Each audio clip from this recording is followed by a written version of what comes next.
playing a lot of utility for CLG, hasn't quite been able to do enough to help them.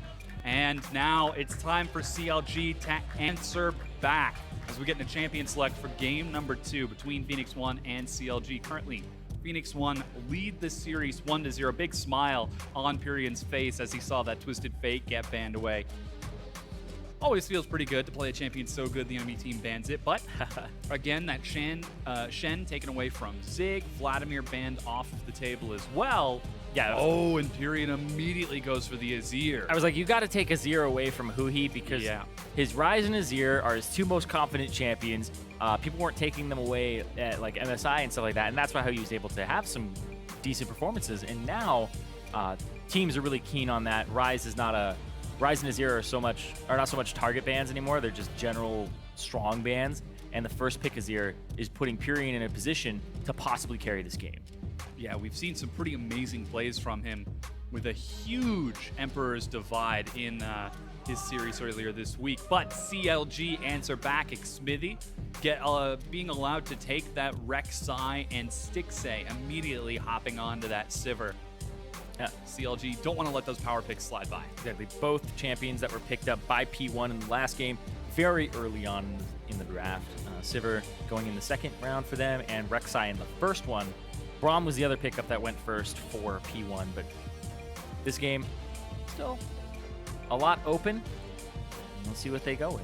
Yeah, Phoenix1, Coach Charlie trying to lead them to victory, previously of Cloud9 fame. Really must have been a tough journey over the course of the first few weeks for the team, but seems like they finally found their stride, and that's going to be on Hecarim, locked in for Anoran. Yep. He already had Ghost and Smite, so you assume that that's the pick that's going to be locked in. The Braum great against the Sivir for multiple reasons, actually. Braum has some interesting interactions. The first one is that he'll stop the Boomerang Blade from going through. He'll stop the ricochets. And then the other one is if he gets a Q or applies concussive blows to Sivir, even if she spell shields the stun, she is still in a state where the game thinks that she has that debuff on her. So you'll see no concussive blows on her, and even if the AD carry hits her, it'll go, oh, she has 1 stack, and you stack it up immediately again. Very strong interaction. We'll see how that works. Stixxay showing off his synergy with Aphromoo. Toothpick in mouth. Already prepared. The duo lane. That's maybe why Aphramoo's tilted. That's his thing. He didn't have. He took his thing. You took his thing. You can't take the toothpick. As CLG look for their next 2 picks, it is Bard locked in for Aphromoo, and Huhi. We were just talking about it. He was playing utility. Well, now that's a pretty carry mid laner if I ever seen one. Yeah, I don't think you can play utility against Azir because you risk getting out damaged. And your utility, sure, you can bring a lot, but I don't know any champion in the game that shields as fast as Azir does damage. Yeah. Oh, but Mash instantly goes for Lucian. Gonna try to hop away from the aggression of CLG. He'll have to deal with Stixxay dropping on the hunt and Huhi chasing forward with Siphon Power, but that's Gnar locked in once again from Zig. Yeah, it's a great pickup here. Picks it blind. He's very confident in his team fight with it. And then the Lucian Braum lane is just a very strong lane to have. So P1 are going to try to look to apply some pressure. Yeah. But CLG, they do have the ranged bottom lane. Braum can stop the pass-through of the Cosmic Binding. But we'll see what happens here because P1 looking for team fight again. Yeah, and Darshan locking in the Aurelia despite getting a bit of an advantage. He ended up falling off towards the end of game number 1 and really had difficulty making an impact in team fights. This time, though, a little bit more confident in his abilities, going to go for round 2 as the final lock-in with that Aurelia sets both of these teams up. Phoenix1 looking to show that they can compete, that they can make a race for that last playoff spot, because it is certainly going to be a race for them if they hope to climb. Yeah, and with 6 left to play after this game, or after this match, they have a lot of climbing to do. Yeah. They have to win at least 3 of those to be tied with those teams that only have 5 wins at the moment. Yeah. And, you know, if they beat CLG, they stop CLG from getting to 6 wins. So it definitely stops this team from climbing up and gives Phoenix1 a much better chance. They have to win this game. Yeah. It gives them a much brighter future. Coaches shake hands as the teams get ready to load onto the Rift. While you're getting settled, grab your phone and take a few photos. We're looking for you at home to share how you watch the LCS with us on Twitter. We've seen some pretty sick setups so far, so join the party and send your pictures to @LOL eSports. Use that hashtag lock-in. I'm waiting for the one guy who's going to be in his bathtub. You just see feet and a monitor. Getting nice and comfy watching that LCS. That's dangerous. Nah, that's the comfy setup. Trying to keep yourself nice and ready. And we have now loaded onto the Rift. Phoenix1 looking for the 2-0 over CLG to get revenge for their loss earlier in the split. Whereas CLG, on the other hand, trying to make a repeat performance. And CLG just trying to turn it around. And this is where it starts. Right off the bat, CLG, Huhi on a damage-dealing mid laner. They have the wave clear. Both teams actually have pretty much the same win conditions here. You're looking for pick with the Bard and the 4-man unit. And just having Darshan split push. Whereas P1, they're just looking for team fights. They're looking for team fights over and over again. I'm very surprised that P1 didn't try to muscle a fight because they have Braum. You pretty much win every level 1 if you have Braum. And they decided not to go for it. Mm-hmm. Instead, just defensive line and double recall from Phoenix1 as they head back to base and start to swap towards that top side of the map. 6 and Aframu were recalling but decided to cancel it. So we might actually get to see some quick turret rushes. And CLG notorious last split for being exceptional at their lane swaps. Well, that's really close for a P1 CLG vote. Like, if you had asked me 2 weeks ago, a week ago, would have been much more CLG favored. And I think up until this point, it's actually the story. Like, the closer you get to MSI, if you go back in time, the more red you'd probably see on that. Seems like stock in CLG is falling.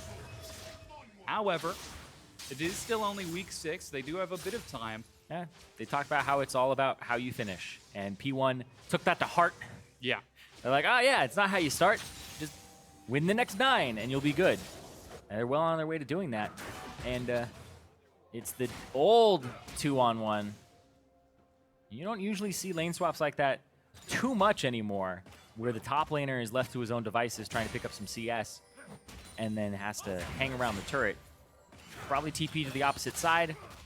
Zig maybe do the same thing and assist his laner in pushing down. And Aframu's just keeping track of him. You can see took Magical Journey. Make sure that he can just interrupt the TP if he used it in a bad spot. Yeah, that's double teleport swap from those top laners to catch up with the rest of the team looking for the swap. Nori, gets spotted, but Smithy's got his eyes on the prize. Flashes for Furion. Flashes, he's already taken 1 turret shot. Laser. Furion's still holding onto that flash, though. And he gets out without burning any summoners. Yeah, that's that level 3 Rek'Sai gank that comes out at about 2 minutes and 50 seconds where you go Krugs, Red, Raptors, boom. Immediately go mid. Mid laner will still be level 2 when that happens. It's a very quick clear. And the fact that she's not blue buff dependent means that you don't add on those extra 10 seconds that it takes to get across the map and actually do that buff. So you just stay on one side, clear it all, and then go to the other. Hey, Zig is able to get the bounce, and Darshan does the same on the other side. That minion, not quite going to drop the turret just yet. And deny as much as you can. Yep. Zig gets the freeze. Darshan as well. So the lane swap so far trades those tier 1 turrets as the duos now head towards the opposite sides of the map. Looks like Huhi already moving over towards that blue. Will have it gifted to him by Xmithy. Furion not quite going to have any such luck as Hecarim quite blue dependent early on. Looks like standard masteries, nothing quite jumping out. And 4 minutes in. Lane swap going even between the two teams. Yeah, Nar's the one that has like fervor of battle, and he's a really interesting champion because in terms of masteries, which one is the best one for him?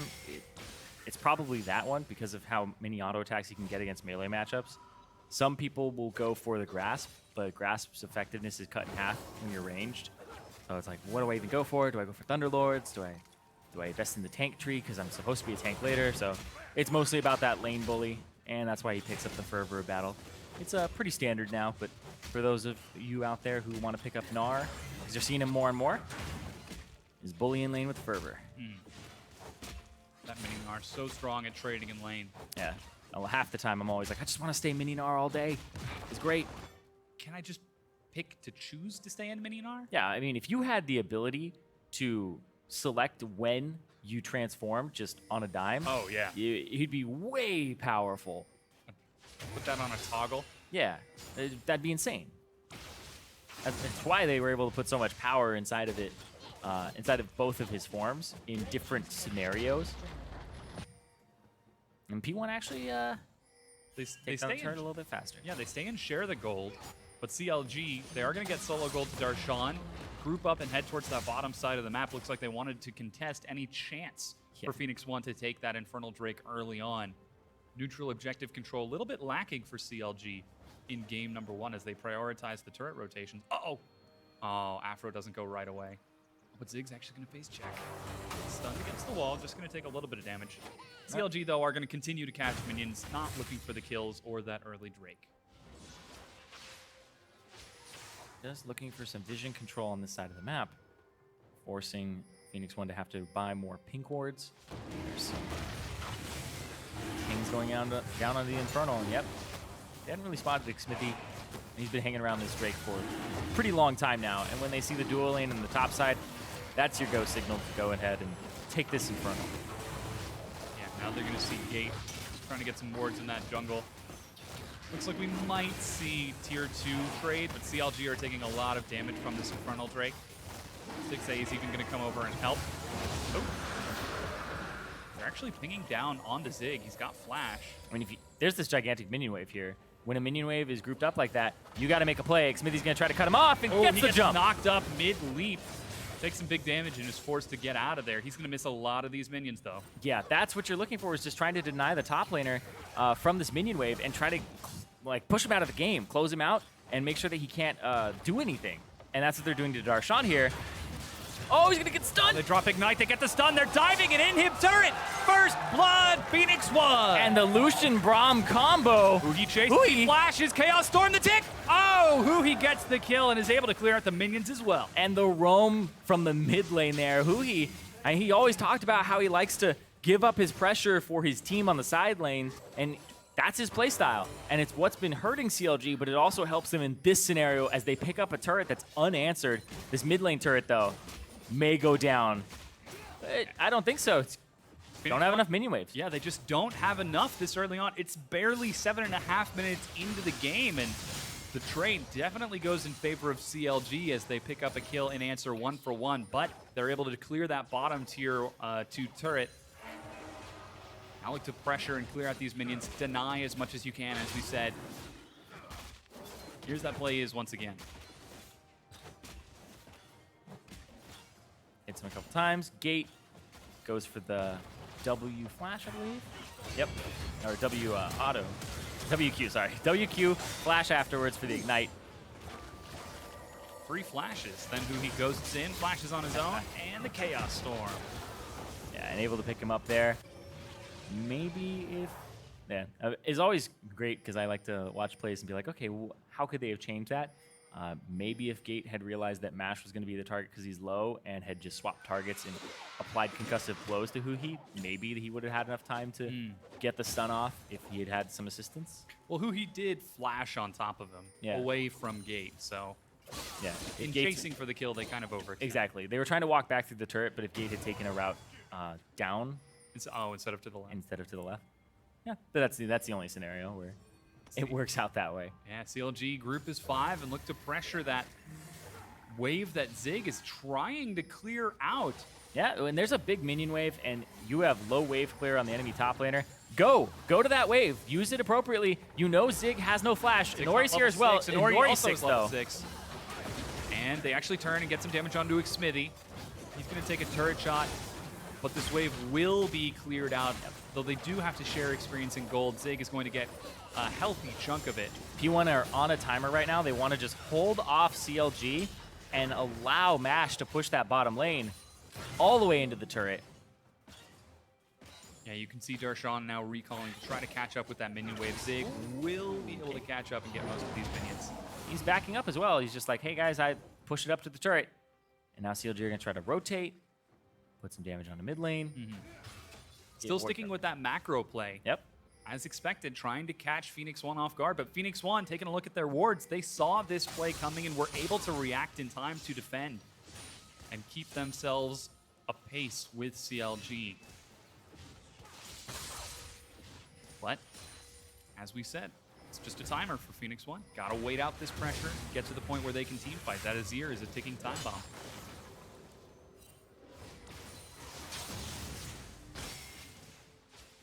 And this is just absolutely fascinating when you look at CLG compared to P1 in a personnel standpoint, because CLG, you look at the lineup, well, they're experienced now.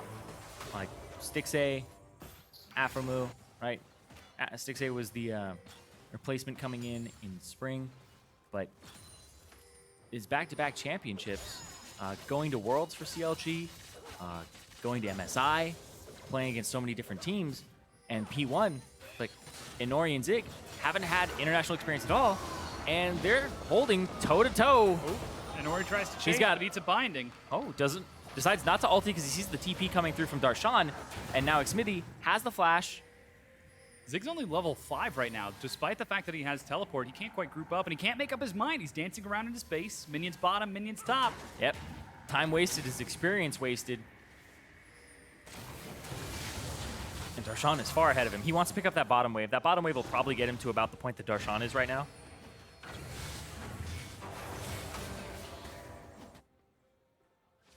Yeah, so CLG are able to catch the pressure from Phoenix1.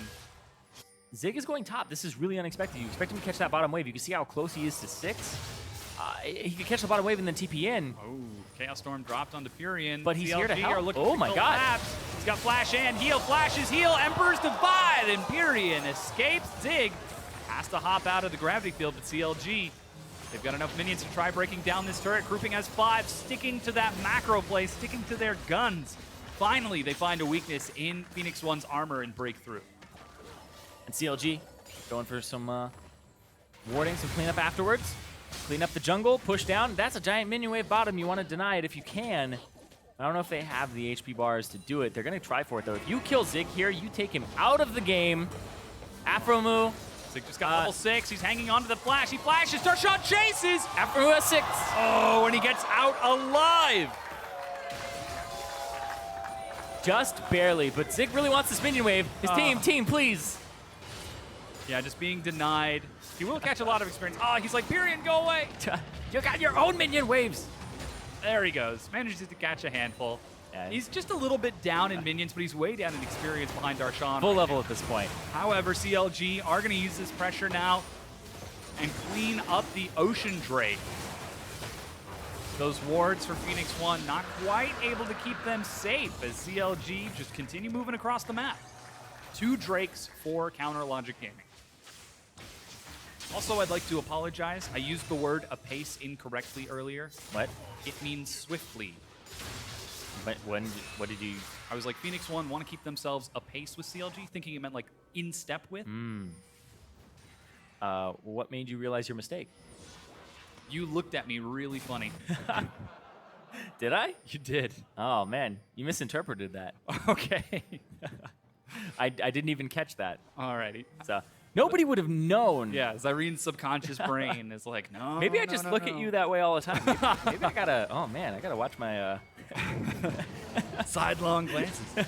All right, 14 minutes in, and CLG, they've got the lead once again. They might have caught Stixay. The spell shield wears off. Oh, culling is not enough. He gets out. Darshan chases forward. He eats a knockup, and a huge stun from Afromu turns it around.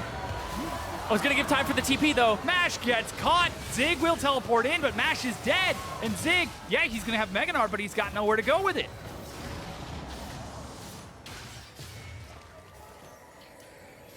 And CLG end up taking a fight there. Very swift. That fight was a pace. And a pace 1-0 in favor of CLG. Whoa! Trying to make the play, though. Yep. Afromu, even back there in that last fight, that binding made that play completely turn around.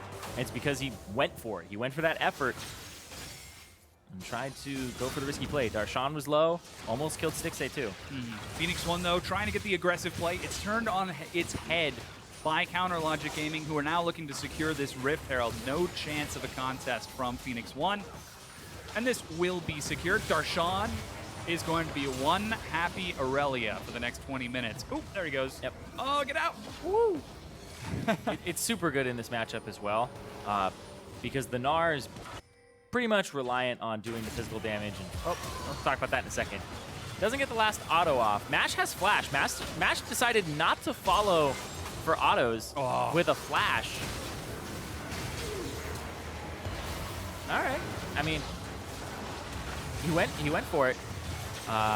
But Stixay, ooh. They're going for it again. Stixay is getting Afromu? bullied. Oh, he's stunned across the far side. Culling, and Zig collapses, getting a kill for Phoenix1, 3-2. And you're like, why is Gnar here? How did he get through the jungle? And they didn't see him coming. That's insane from Zig and also from all of P1. Now they're in a position to contest this top turret and push it in. And the wave clear's not there. Pyrion's looking at mid lane to try and break where Huhi is trying to post himself up, but P1 are going to get this top turret. Yeah, that is going to bring it 3 to 4 in turrets. Whoa, Xmitty, that turret's about to go down, friend. Ambitious. Oh, but the rest of his team is coming. Stixay and Afro are on their way, so the tier 2 goes down, and Phoenix1 stick to their guns. Despite having that pressure in the top turn back around, they go right back. Yeah. If at first you don't succeed, try again. Here's Stixay. That was nice from Inori. He knew that Stixay's reaction would be to Spell Shield, so he Qs to get rid of the Spell Shield, and then he lets his Devastating Charge, his E, go off. So he gets the mini knockback, the mini stun there, which delays Stixay and allows them to pick up the kill. Yeah, and Inori's really been doing so much for Phoenix1. Such a decisive go button with most of these champions, and when he's not that decisive go button, his support in fights has been absolutely huge. So Phoenix1 showing that they just might be a completely different team this second half of the split. And again, despite CLG opening up with a early mid-game advantage, Phoenix1 closed the gap right back up. Yeah, only 700. CLG, though, they have that Ocean Drake and they have that Infernal, which will continue to scale with them. And it's a second Infernal coming up. So if CLG are able to get 2, it makes this gold lead a little bit deceptive, because Victor with that is pretty incredible. His Hex Core really likes Infernal Drakes. Oh, yeah. Lots of bonus damage. Mash throwing out some waves on the bottom. Knows that this could be a priority. Will continue to catch up as he's now finished his Youmu's. Looks like Rapid Fire Cannon from Stixay along with a BF Sword. He's looking for some big poke damage if he can find a target. But CLG, as you said, well aware of that Infernal Drake. Trying to clear out some vision right now. We'll get some deep wards. Oh, there's a Tempered Fate. Phoenix1 split and dodge. Yeah, it's a good turn there from Inori to walk back. That won't be up for the Dragon fight. It's a 2-minute cooldown at the moment on that Tempered Fate. He's up in 45 seconds here for the Infernal. Yeah, Zig getting ready. Yeah, he's going to continue to split push. I'll check his gold real quick. Okay, he's just sitting on 750. He'll go for the Warden's Mail next. He's finished that Frozen Mallet once again. Frozen Mallet first. Yeah, and so please. I was going to say, and then he just goes for like the Randuin's Omen, and eventually, because this team isn't even going to get armor again, you'll go for the Black Clicker. But you were going to say, if this is an extended fight, he could quite easily chase some people down. However, Phoenix1 are going to now pressure towards that Infernal Drake, try to break through some of this vision as a concentrated unit. Stixay currently splitting in the bottom lane, is now separated from his team. He's not spotted out by any vision except for the one in the Tribush. So there is a bit of a window for Phoenix1, but it looks like CLG will head on over and catch up to Stixay. You can even see Inori was on the hunt looking for it. Gate, oh, we'll have to catch up. That's how it works. You put up the Unbreakable, and it stops it from passing through you. So it actually you saw the animation try to connect him to the wall, Yeah. but it won't because of the unbreakable. Projectile gets eaten. Smithy going to trade a bit of damage. The Poke War and Vision War is the name of the game right now. Yeah, and I actually believe that interaction only works if Braum is the first person hit. If he's the second person hit, he still gets stunned. Yeah, because technically the projectile connects. Mm-hmm. Oh. Now eating the laser. Gate doing a great job in the front line of soaking this poke from CLG. And Phoenix1 are going to collapse onto that Infernal Drake. Zig, he's built up so close to the Meganar. Yeah, this is the pre-fight. And then you try to get yourself some Raptor damage, maybe get a little bit higher.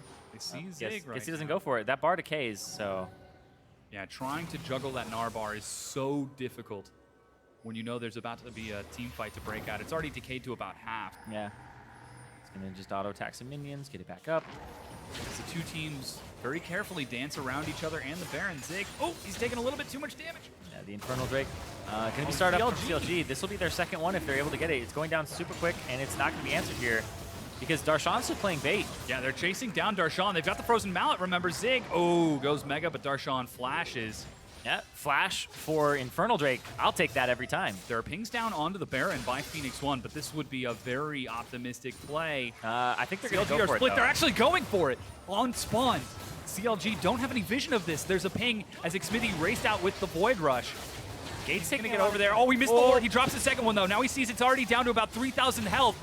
There's a teleport. He hops over the wall. It's down to 1,600 health. Emperor's Divide. He goes over the wall. And it is going to be stolen by CLG. They continue to chase forward, getting the kill onto Inori as Gate's already fallen. Mash doesn't have any flash. And CLG pick up 3 kills and steal the Baron. And CLG turn it around. Gonna pick up Zig here as well. See if he can do anything. And no, Huhi with the triple kill. And Afromu, he wants blood. He's chasing out. There's blood in the water, and its name is Pyrian. Oh, he's trying to get around him. Afromu, blood for the blood god. Let's go. Continues to chase forward, but Pyrian. They're going to try to get a lot off of this. They're going to try to get an inhibitor. He's still going. He's just trying to stop the back. That's all he's trying to do. He's going for the charms. No, Darshan's catching up. They're catching up. What, are we just doing quotes now? It's like assuming direct control. Like, what are we doing? Exactly. Oh, man. Oh, Gate. Oh! That was brutal, but now Gate is going to try trading with Darshan. I don't think you want this trade. He regrets everything. Oh, gosh. Almost. He gets out. But CLG, whoa, they're able to take the tier 2 and again knock down that inhibitor turret in the top lane. Now they've got a 6,000 gold lead 22 minutes in. Yeah, great steal there from Xmithy. He jumps in at about 1,800 HP. He gets knocked out by the Emperor's Divide, but then is able to get another angle on it. We'll see it here. Knocked over, stunned, and it's 200. That was in smite range for at least half a second, maybe a little bit more than that, which, it doesn't sound like a lot, but for a jungler, it's like if I see any number that's below or at my smite number, I'm going to hit my key. And Inori just didn't. Inori looked like he was concentrating on other things. Xmithy actually flashed out of the pit. Yeah, he flashed out before the Emperor's Divide. Wasn't knocked back. That's what it looked like. Made too, a conscious flash. Oh, Zig. I think he was just like, there's no way I'm gonna get this, right? It's like they stopped damage. Just flashed out, and then he walked back in. Yeah, because he thought that the damage was just gonna be all focused on him and kill him. And ooh, I think that red buff actually got it. I think a Huhi. Yep, he's got it. And Huhi on this this control mage mid, it's working out for CLG. Yeah. There have been some questions about his ability to hard carry on these mid lane mages. Well, he's shown that he can do it on Victor. Definitely keeping pace with Pyrian's Azir right now, a full level ahead despite being down 10 CS. He has been involved in almost every single one of his team's kills, actually. And CLG with the Baron buff continue to pressure forward. They've got about another minute as Darshan finds some damage onto Zig. There's actually a fight going on. Whoa, the Chaos Storm with Rylai's damages Gate. Inori in the back is forced to onslaught away, but Darshan flanks and picks up the kill. And CLG are going to get even more structures here. They're going to be able to pick up this middle tier 2, go after this inhibitor turret, and also that inhibitor turret on the bottom side, and maybe even rotate for these inhibitors. Yeah. They're going to get a lot here. This is pretty big. It's up to Mash to try to defend, but the inhibitor already goes down, and CLG, 24 minutes in, are able to take this inhib. Let's just hope we don't have a repeat of last game, as this second inhibitor goes down as well. Ooh. It's a long journey. Yep. It's the get back to lane or get out of there journey. That's 2 inhibitors down, and they have that bottom one. I guess they go back to it afterwards. This fight, though, Aphromoo, the sneaky magical journey to get away from where Pyrian was. And then Stixxay with the follow-through onto Pyrian. He can't do anything, and he crits him multiple times in a row. Actually just blew him up. Yeah, Infinity Edge Rapid Fire Cannon will do that to you. Yeah. Aphromoo. Whoa! He actually finds Phoenix1 as they try to make a play on the top side of the map. They collapse for a kill onto Gate. And now Inori, he will lead them on a merry chase. Ooh. Oh. Oh, nerves of steel. Mash is going to escape, but Inori will not. Nerves of steel, but he was probably standing there going, don't take it, don't take it, don't do it.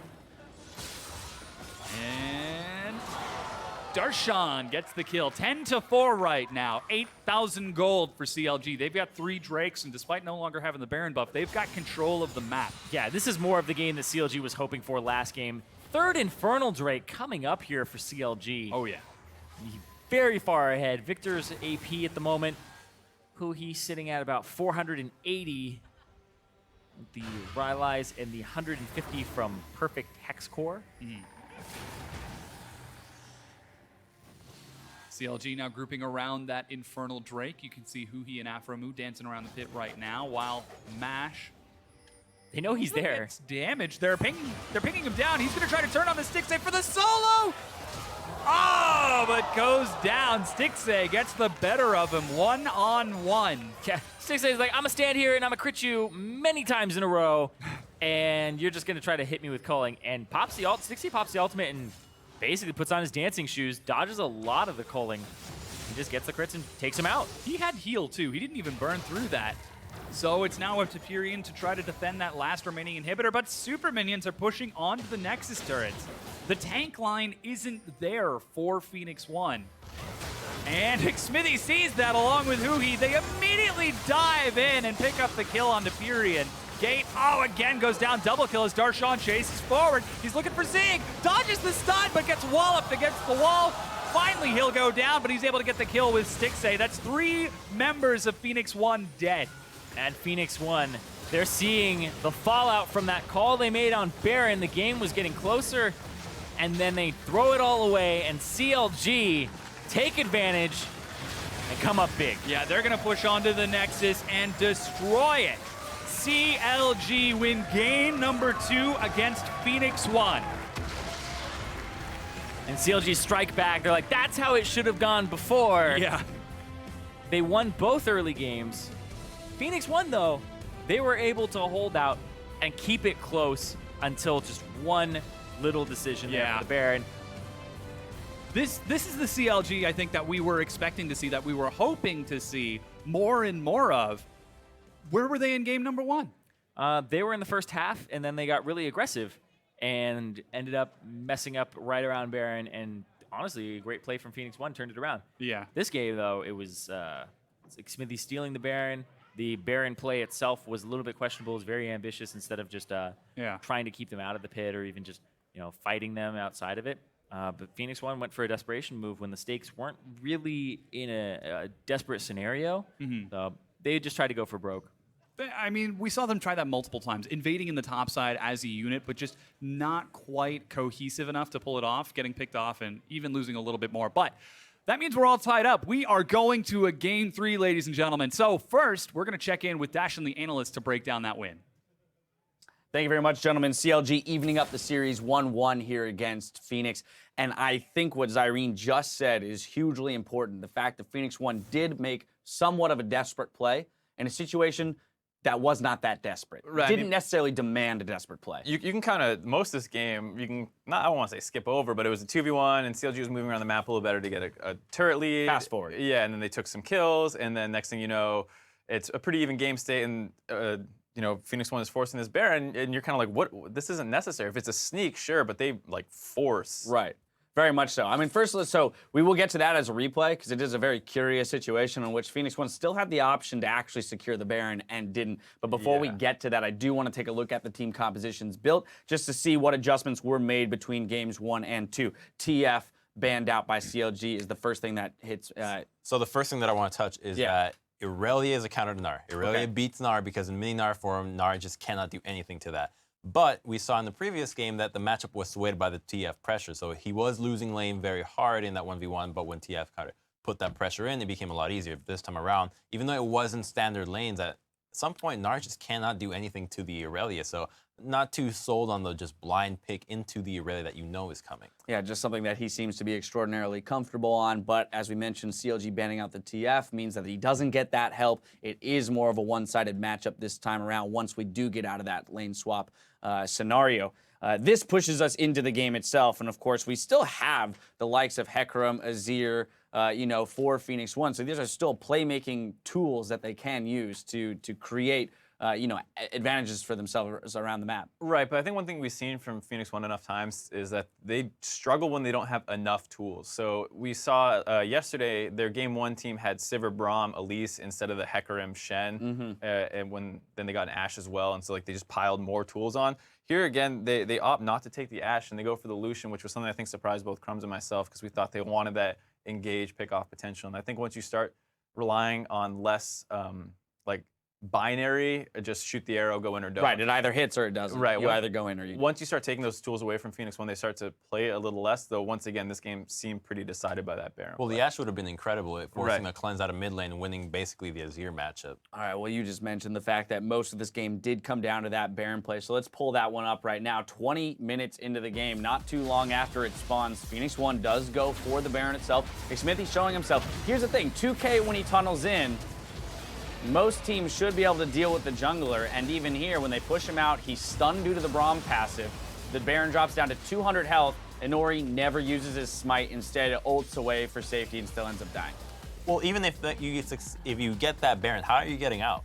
Right. Yeah, you're still killing. Those kills are still kills happening. are still the problem. The problem isn't that necessarily that the Baron was secured. The fact is that you're giving them just those 5 kills and that map pressure because CLG had just been coming back out of a recall, which means that they already have all the gold they need. They're ready to pressure the map, and by dying everybody at that point, it's going to be incredibly easy for them to force something around the map and snowball even further, regardless of the Baron. Well, CLG may not have expected to go to a game 3 today, but that's exactly what they're doing. As you see Afram on your screen right now, talking to the rest of the team along with the toothpick, as always. That Sticks thing they is dropped always his, by though. his side. But yeah, as they discuss what's going to happen for Game 3, we got to mention who's standing right there next to Aframo. He's the player of the game. He stepped up big on Victor. He did the most damage in the game, so that's step number 1, although very much expected out of a Victor player with that much AoE. Well, it has the Sivir to compete against, so at least it's a pretty similar AoE-focused team. But he was kind of a rock in the mid lane, did a really good job. Their turret stayed up for a while in mid lane. I'm not even sure if it actually went down.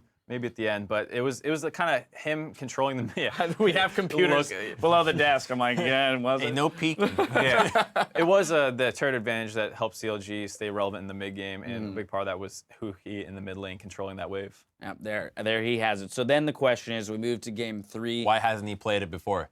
Or much more than he has? Well, that's a good question. question. Why are we going with I don't support know, karma? We've seen the Victor do fine. That's my question. All right. Do you have the answer? Dude, that is the answer. Let's The talk to question him. and the answer, Victor. Yeah, just stop. Like, there it is. stop I the answered support my own karma. question. Yeah. Thank you for that addition, Crumbs. No, but I want to look ahead to Game 3 because as we said, CLG probably didn't expect to be here in Game 3, but yet here they are. They are coming off the victory in Game 2. We swap back to our original sides, though, where Phoenix1 had that opportunity to counter-pick in the mid lane with that TF. That's where they brought it out. Do we expect, of course, that CLG will just remove that again on the blue side? I think they do, because, I mean, these were somewhat surprising bans from a red side team. Really, the only mid laner they're targeting there is Vlad, and moving back to blue side, obviously they can keep any of these bans they want. They probably do keep the TF Shen, to keep the global pressure down on their team, because it seems like Phoenix1 kind of crutches on those, and hopefully they just pick themselves a more standard team comp like they had this game as opposed to the So the one thing that I want to talk about is the top lane pick. Before, we talked about Darshan always going for that Jax. Jax was up, he'd take Jax and usually face roll over the lower teams. But when they played against TSM and the Jax just got stomped, now they kind of are getting to understand that Jax isn't necessarily that strong of a pick, and they're regressing to the Aurelia. So I think that the Jax ban isn't necessarily something that has to stick there, because I feel like CLG has just dropped the Jax and gone with a better split pusher, which is more reliable. You know exactly what you're getting, and it's not much of a risk, as you've seen how TSM can play. And I think that's what CLG is trying to get at with the top lane pick. Yeah, and unfortunately for Phoenix1, as they are moving to the red side, most of their bans are going to be eaten up by those priority picks that you have to throw in the Azir Vlad Rise that they banned out, for example, in Game 1. Now, with their win, Counterlogic Gaming has tied up the series, so stick around to see if they'll close it out or if Phoenix1 can keep the second half magic alive. We're back in just a few minutes.